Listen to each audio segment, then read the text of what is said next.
गणेश जी और खीर की कहानी। एक बार गणेश जी चुटकी में चावल और चम्मच में दूध लेकर नगर में घूम रहे थे। कोई मेरी खीर बना दो, कोई मेरी खीर बना दो। सबने मना कर दिया।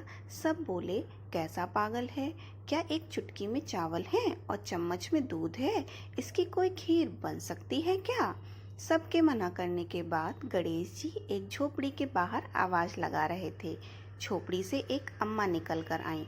उसने कहा कि ला, चावल और दूध दे, मैं तेरी खीर बना देती हूँ। गणेश जी ने कहा कि चावल के लिए परात और दूध के लिए भगोना लेकर आओ। अम्मा ने कहा कि बेटा, तेरे पास थोड़ा सा सामान है तो मुझे वैसे ही दे दो। गणेश जी ने कहा, नहीं अम्मा, पहले परात लेकर आओ और भगोना लेके आओ, तभी सामान दूंगा। तो अम्मा परात और भगोना लेके आई। जैसे ही गणेश जी परात में चावल डाले, परात चावलों से भर गई और दूध के भगोना भर गए। अम्मा ने खीर बनाकर तैयार कर ली और गणेश जी को आवाज लगाई, आओ गणेश भोग लगाओ, आओ गणेश भोग लगाओ। गणेश ने कहा कि मैं तो कब का भोग लगा लिया। अम्मा ने कहा, तू कब आया, मैंने तुझे देखा ही नहीं। तब गणेश ने कहा कि तेरी बहू ने मुझे भोग लगा दिया है, उसे चिल्लाना नहीं। तेरी बहू पेट से है तो खीर देखकर उसका मन खाने को किया, तो उसने मेरा भोग लगाकर खीर खा ली। अगर नहीं मान रही तो घर जाकर चाकी के नीचे बेला रखा है, उसी से भोग लगाकर खाना खाया था।